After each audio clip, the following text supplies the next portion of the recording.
Ada 3 perkara kata Nabi yang begitu dahsyat akibatnya, yang disebut oleh Rasulullah dalam hadis yang diriwayatkan oleh Imam At-Tabrani dari Anas bin Malik radhiyallahu an, salasun muhlikatun.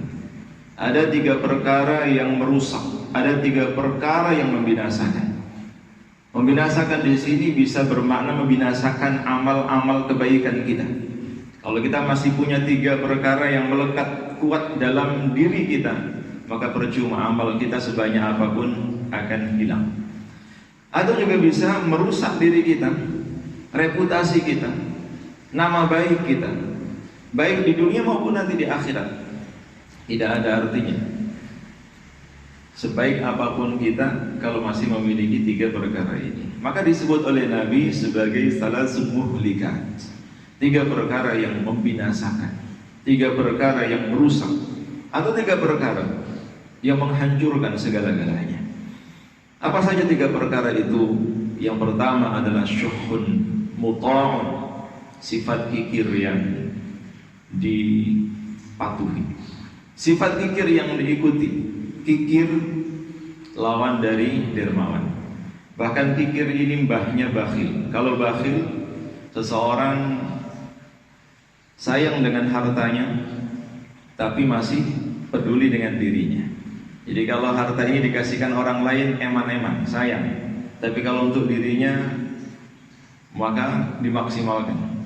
Misalnya kalau ngasih orang lain cuma tahu tempe, tapi untuk dirinya sate, gulai dan lain sebagainya, itu masih bakhil. Tapi kalau syuhun ini bahnya bakhil.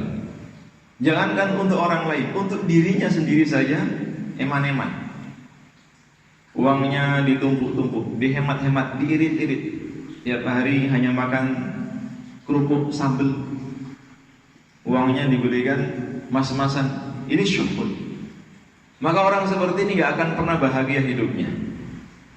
Sampai ada pernah seorang pasien datang ke sebuah rumah sakit.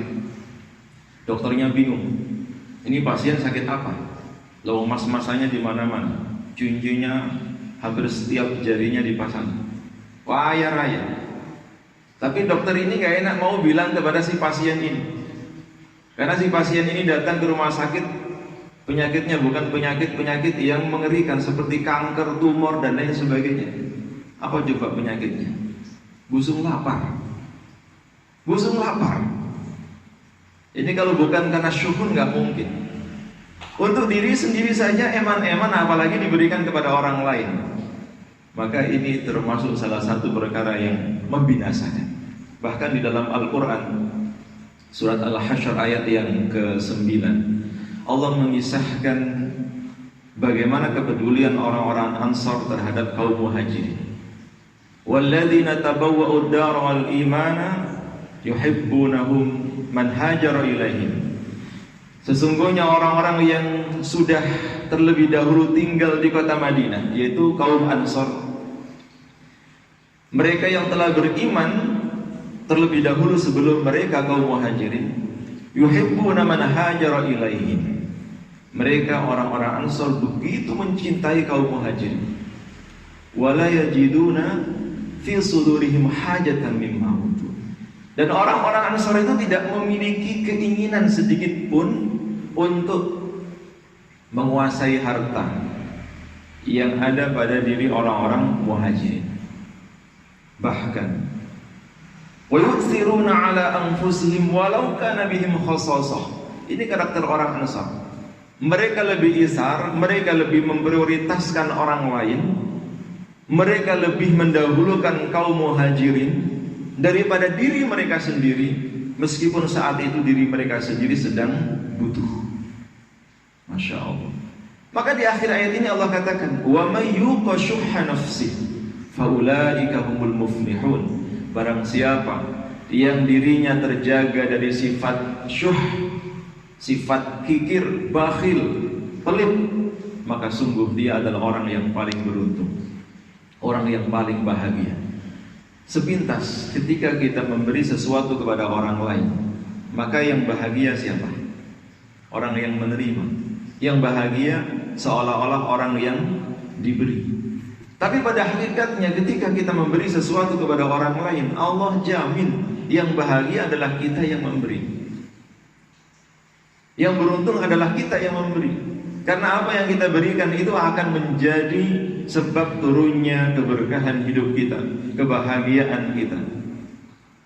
Termasuk juga salah satu di antara sebab-sebab datangnya rezeki. Tadi malam Maaf Sabtuari itu menulis sesuatu yang luar biasa. Nanti Bapak Ibu yang punya IG atau Facebook, coba dicari nama Sabtuari. Sebuah kisah yang sangat inspiratif, panjang kisahnya.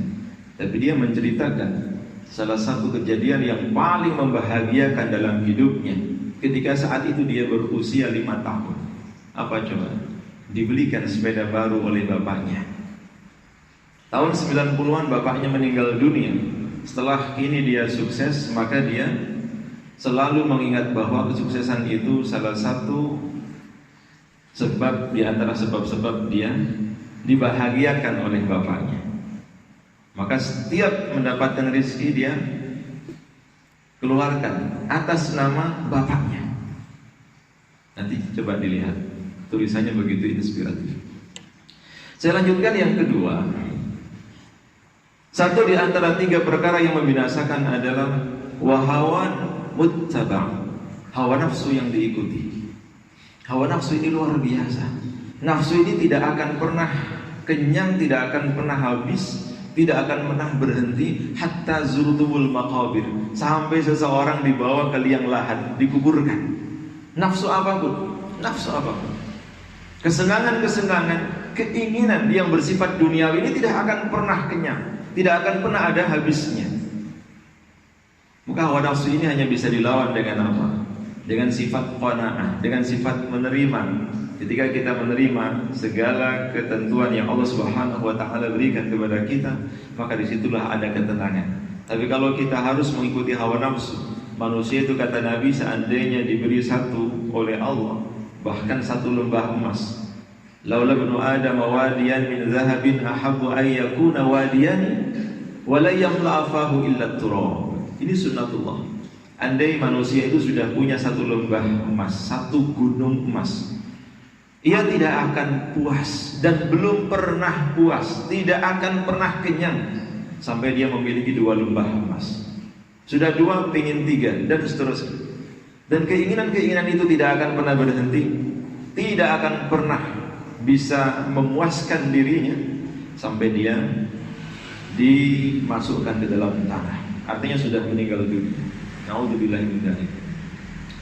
Maka seseorang itu kalau semakin dia menuruti hawa nafsunya, bukan semakin bahagia, tapi justru semakin sengsara. Kemudian yang terakhir, yang ketiga, ini yang bahaya. Apa itu? Wa'ijabul mar'i binafsi, kekaguman seseorang pada dirinya sendiri. Kalau sifat keaguan, aku loh, saya loh, kalau bukan karena saya nggak mungkin, bla bla bla. Sifat keaguan, ujub, ini merupakan cikal bakal takabur, sombong, dan ini sangat berbahaya. Iblis divonis oleh Allah kafir, dikeluarkan atau diusir dari surga. Itu bukan karena dia bermaksiat seperti berzina, mencuri, bukan. Tapi merasa dirinya lebih baik daripada Adam. Ana khairun min, aku lebih baik daripada Adam. Itu adalah ujub, bangga terhadap dirinya sendiri, termasuk bangga terhadap prestasi yang dia raih. Dari sifat ujub ini kemudian muncul takabur. Apa takabur itu? Batarul haq wa ghamtun nas, menolak kebenaran dan merendahkan atau menganggap remeh orang lain. Ini bahaya. Ketika seseorang sudah memiliki sifat takabur ini, maka akan sangat sulit untuk diingatkan. Karena Allah sudah mengunci mati pintu hatinya, menutup telinganya, bahkan menutup matanya, sehingga walaupun kebenaran itu di depan mata, sulit untuk bisa menerimanya. Karena dirinya sudah dikuasai oleh sifat takabur, merasa lebih hebat, merasa lebih baik, merasa lebih mulia daripada orang lain. Kalau ada sifat seperti ini, ya kata Nabi, la yadkhulul jannah, tidak akan bisa masuk surga. Ini yang mengatakan bukan saya, Nabi. Tidak akan pernah bisa masuk surga man kana qalbuhu mithqala dzarratin minal kibr. siapapun yang ada dalam dirinya seberat biji zarrah sifat sombong.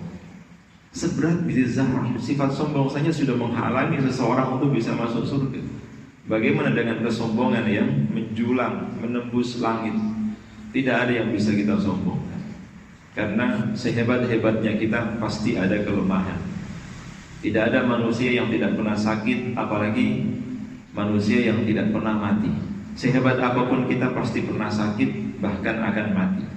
Beda dengan Allah. Allah boleh sombong karena Allah memiliki sifat al-mutakabbir, yang maha sombong. Kenapa Allah maha sombong? Karena Allah mampu segala-galanya. Allah mampu mengatur segala-galanya, menciptakan segala-galanya, berbuat sesuai dengan kehendaknya, dan tidak ada yang bisa mencegahnya. Oleh karena itu kita memohon kepada Allah agar kita dijauhkan dari 3 sifat yang sangat membahayakan karena membinasakan ini. Sampai setiap pagi petang Nabi tidak pernah meninggalkan satu doa yang juga dibaca oleh santri-santri dalam al-ma'suratnya itu.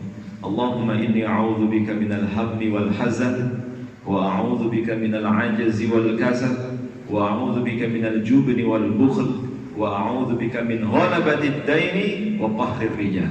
Ya Allah, aku memohon perlindungan kepada Engkau dari kegelisahan hati, keresahan dan kesedihan, serta aku memohon perlindungan kepada Engkau dari sifat lemah dan sifat malas, serta aku memohon perlindungan kepada Engkau dari sifat kikir, bakhil, terlalu berlebihan dalam mencintai harta.